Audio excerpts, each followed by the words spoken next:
pessoal de casa, tudo bem com vocês? Eu estou muito bem e muito animada para mais uma aula de arte. Preparados? Hoje vocês vão ter que levantar, hein? Vou exigir que vocês se levantem e participem ativamente dessa aula comigo. Mas por enquanto podem ficar aí sossegadinho no lugar de vocês, beleza? Professora Angélica, para quem já esqueceu o meu nome, mas não esqueçam mais, gente. Eu sei que eu demoro a aparecer, que eu tenho uma aulinha por semana com vocês, mas decorem aí, professora Angélica, de arte e vamos trabalhar juntos. Combinado? O que nós vamos fazer hoje, hein? Ah, sim! Nós vamos trabalhar com a comunicação. Como que a arte ela trabalha a comunicação. Vocês vão se surpreender, tenho certeza disso. E aí, para falar para vocês sobre essa evolução, eu separei alguns tempos da história, que vai ser o período rupestre. Depois do rupestre, nós vamos passar para a Mesopotâmia, Egito Antigo, e aí eu dei um pulão para a atualidade. Beleza? Vamos lá, então. Período rupestre. Todo mundo já conhece, já ouviu falar da arte rupestre, que são desenhos feitos nas rochas. A princípio, estes desenhos, muitas pessoas achavam que eram desenhos aleatórios. Mas a verdade é que esses desenhos contavam a história daquele povo. Contavam o modo de vida deles. Lá tem desenhos com cenas de caça, nós vamos ter desenhos com cenas de dança. Depois esses desenhos vão evoluir para formas geométricas. E estes desenhos, eles eram importantíssimos para o período. Vamos lembrar que não existiam as letras, obviamente. Né? Eles tinham essa forma de registrar o que acontecia. E aí, esses desenhos, eles também tinham técnicas. Por exemplo, quando um animal era desenhado com uma linha bem grossa, escura, significava que aquele animal era mais perigoso. Então, não bastava só ver que era um animal. Você conseguiria compreender se ele é um animal mais difícil de caçar se essas linhas, porventura, fossem linhas mais grossas, mais espessas. E o que nós vamos lembrar sempre, sempre, sempre? Como que eles se comunicavam através do desenho. Desenho. Desenho. Eu vou falar desenho hoje a aula inteira. Desenho. E desenho tem a ver com o quê? Com arte, correto? Aí nós vamos lá para o período da Mesopotâmia. Ah, quero lembrar uma coisa para vocês. Eu vou ser malvada. O período rupestre, ele teve seu início há mais ou menos 2.700.000 anos. Durou até 10 mil anos, isso. Atrás. Vocês têm noção do que é 2 milhões de anos? Aí vocês vão pegar o caderninho aí, eu quero que vocês risquem aí 2.700.000 pauzinhos. E aí, vai encher aí de palitinho para vocês entenderem há quanto tempo isso aconteceu. Será que o caderno de vocês vão caber ali, ó? Tantos risquinhos? Tô brincando, tá, gente? Não vou fazer essa maldade com vocês, não. Podem ficar tranquilos. Mas que eu adoraria, né? Aí eu vou conferir se vocês realmente conseguiram riscar 2.700.000. Mentira, que eu não tenho tempo para isso. Ó, vamos lá para o Sumério. Aí nós vamos para a Mesopotâmia. Meso significa entre. Sumérios era um povo que vivia entre dois rios, o Tigre e o rio Eufrates. Mesopotâmia significa isso, que era uma região entre rios, o Tigre e Eufrates. E nesse período da Mesopotâmia, havia um povo, os sumérios, que criou um sistema pictográfico de escrita. Decora esse nome aí, eu aposto que vocês vão decorar facinho. Escrita cuneiforme. Cuneiforme. Por quê? Era feito através de cunha. Um instrumento em formato de cunha, que é mais ou menos essa configuração aqui da minha mão, ó. E eles escreviam na argila, em placas de argila. Essa escrita, ela se tornou muito necessária porque o comércio evoluiu demais aqui nesse período. E como é que se fazia controle do dinheiro, por exemplo, do que entra, do que sai, do produto que está... Surge essa necessidade de contabilizar, de anotar as coisas. E aí eles começaram a criar estes símbolos, né? Para fazer essa representação de números, de conta, a parte administrativa dos negócios. Então eles usavam uma placa de argila. E olha só que interessante, a argila, vocês sabem que ela é um barro, né? Pois é.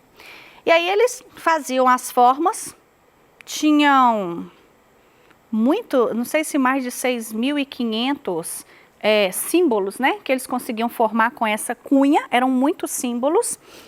E se porventura aquelas anotações não forem tão importantes, tão relevantes, elas puderem sumir com o tempo, eles não colocavam essa argila no forno, porque aí você podia jogar um pouquinho de água em cima dela e apagar, como se fosse um quadro. É um barro, né? Mas se essa anotação era importante para eles, eles levavam essa placa ao forno. E aí, eu não sei se você sabe, mas o processo da construção da cerâmica, ela é assim. Você pega o barro, faz o potezinho e leva ao forno, ele vai endurecer e aquilo ali vai ficar por muito tempo. Então, era esse mesmo processo que eles faziam nessas tabuletas, né? Nesses tábuas de... Tábua é madeira, né? Tabuleto. De barro, com essas cunhas. Então essa foi a primeira escrita, primeiro sistema de escrita, cuneiforme. E daí? E daí que formam desenhos.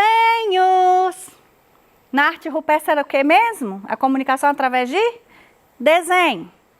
E a cuneiforme? São símbolos em formato de cunha, que são desenhos. Então, por enquanto, o desenho está em todas, hein?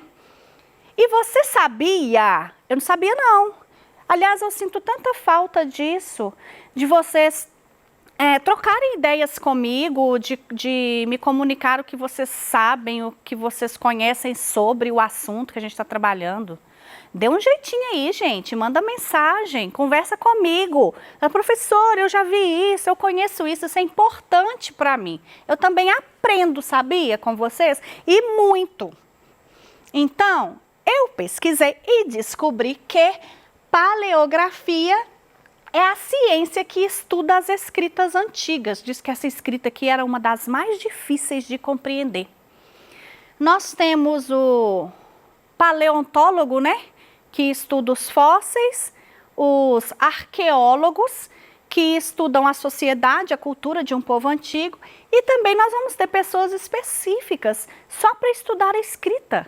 Legal essa informação, não é? Tem que pesquisar, gente, tem que pesquisar. Então agora nós vamos para o Egito. O que acontece no Egito? Adoro esse período da história. O Egito são onde vão surgir as pirâmides. Eu não sei se vocês sabem, mas as pirâmides, na verdade, são túmulos, né? Criados aí pelo faraó, para ele, quando ele morrer, o corpo dele fica guardado lá dentro dessa pirâmide, junto com todos os bens dele, com toda a riqueza dele. Essa riqueza dele é chamada de enxoval funerário. Ok. Os egípcios, toda a arte dele era voltada para a vida após a morte. Eles queriam deixar registros para após a morte deles, porque eles acreditavam que eles iam retornar ainda para o lugar, né, deles. Após a morte eles iam, não é ressuscitar, mas eles acreditariam que eles voltariam à vida. Então eles guardavam todos os bens dele para isso. E acabou que a arte, o desenho, ela ficou também muito voltada para essa questão social. E eles vão fazer muitos desenhos na parede. E olha só que interessante, os desenhos, de novo, parecer os desenhos, eles também vão contar para a gente uma hierarquia. Vocês acreditam que o faraó, ele tinha que ser representado maior que todo mundo? Então o desenho era assim, o faraó grandão, a esposa, o filho, o sacerdote, que era o... eu vou chegar nessa parte. O sacerdote, os servos e por último lá embaixo o povo. E vocês acreditam que o coitadinho do servo e do povo tinha que ser representado assim, ó, reverenciando o faraó. Porque aí, quem visse as imagens, iriam compreender que o faraó é um deus, que nós precisamos referenciar o faraó. E esses desenhos também, eles eram mais estilizados, propositalmente, tá, gente? Não é falta de conhecimento em desenho. É que os desenhos, eles tinham que ser bem claros e bem objetivos para a pessoa que fosse ler. Então, eles adotaram uma técnica. Quando eu era mais jovem, eu dava conta, tá? Eu vou tentar fazer essa técnica para você. Agora você vai levantar. Vamos levantar, que nós vamos fazer um movimento aqui que você jamais vai esquecer na vida de vocês. Chama-se Lei da Frontalidade. Preparados? Ok, levantem aí. Todos vocês, por favor, coloquem pé de bailarina, né? Cadê meu pé? Meu pé tá sumido na calça. Assim, ó. Um pé na frente do outro, tá? Ai, se eu cair tem problema não, né, gente? Vocês vão rir só um pouquinho. O tronco, porém, tem que ser virado para a frente. O pé não pode sair do lugar. E a cabeça tem que ser virada para o mesmo lado do pé. Olha eu, egípcia. Tanã, tanã. Não. Assim é mais bonito? Isso aqui. E o detalhe, o olho, gente. O olho é desenhado aqui na fronte, ó. Coisa mais bizarra do mundo. Isso aqui é uma regra, chamada de Lei da Frontalidade. Todos os desenhos deveriam seguir essa mesma regra. Qual palavra que eu acabei de dizer aqui? Desenho. O desenho está no rupestre, está na Mesopotâmia, está no Egito, como forma de comunicação. Alguma coincidência? Não, a arte é tudo de bom. E aí nós vamos ter o surgimento da escrita, tá? Chamada de hieróglifos ou hieroglifos, tanto faz.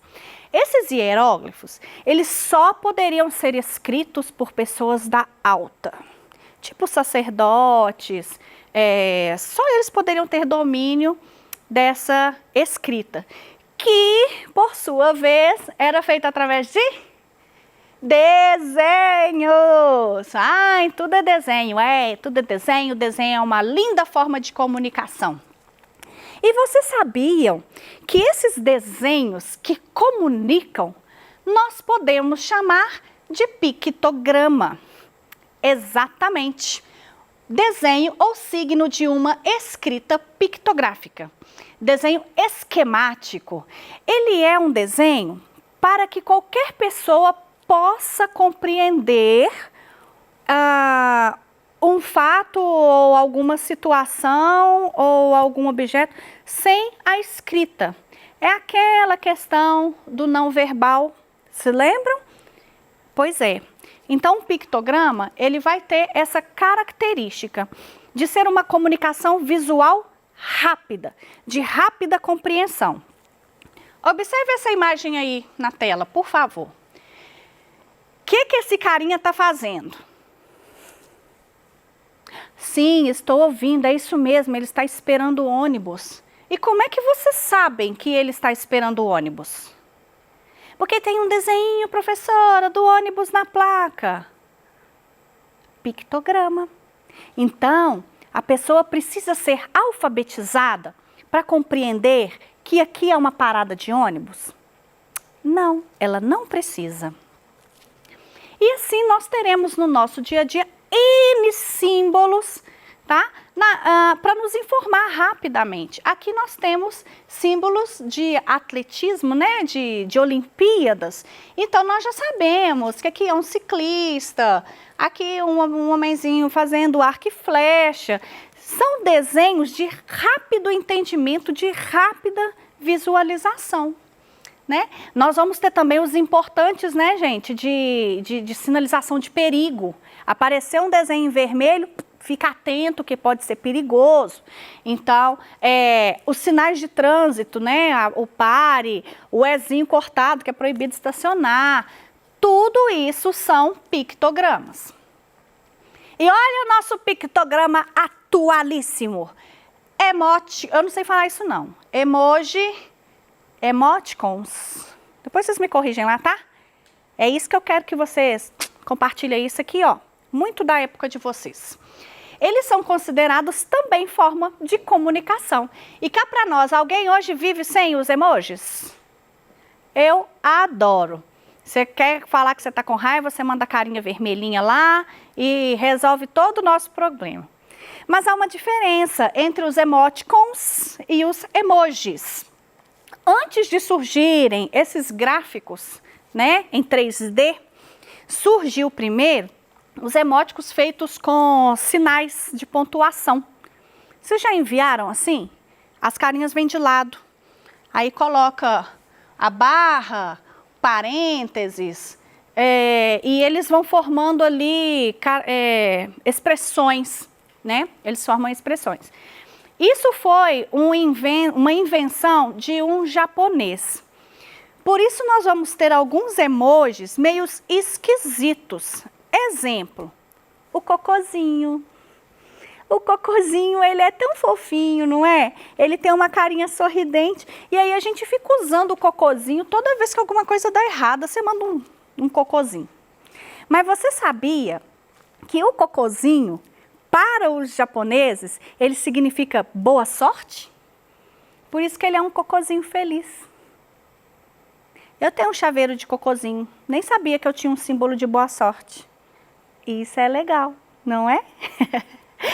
Pois é, e esses emojis, eles foram evoluindo e hoje nós temos oficialmente mais ou menos 3.000 emojis, tá? Que vão representar expressões. E aí eu tenho um desafio. Eu quero 2. Desafio número 1. Vocês vão criar um emoji novo. Vai ter que pesquisar os 3.000 que existem, tá? Pesquisem aí. Eu já sei qual que vai ser o meu, porque eu ainda não vi, que é um emoji artista. Ah, professora, mas tem aquela paletinha de tinta. Não, não, não, não, não. Eu quero a expressão. Eu vou trabalhar nela e vou criar um emojizinho que simboliza que é um momento arte. Que é o momento que a gente vai fazer arte. Esse não existe. E aí vocês provavelmente já tiveram vontade de enviar algum emoji que vocês não encontraram, né? Para simbolizar o que vocês querem transmitir como mensagem. Então a tarefa número 1 é que vocês vão criar esse emoji. Dá um jeito de mandar esse emoji para mim, manda no WhatsApp da TV Minas aí, vocês têm um telefone para mandar as coisas. E eu gosto muito de ver o trabalho de vocês. Aí vocês desenham e colocam lá para mim a sua sugestão. Quem sabe, hein? A gente consegue fazer um lançamento de novos emojis. E outra coisa, tentem escrever uma carta, uma frase, só com emoji. Será que a gente vai conseguir compreender? Eu acredito que boa parte. Então é esse desafio que eu tenho para vocês, é essa atividade que eu gostaria que vocês pensassem. E os emojis são o que, gente? Desenhos. Então, qual é a importância da arte para a nossa escrita, para a nossa compreensão, se nós temos o alfabeto hoje, graças aos desenhos. Então é isso. Terminamos a nossa aula de hoje. Façam a atividade e um grande beijo no coraçãozinho de cada um de vocês. E até a próxima, turma. Tchauzinho!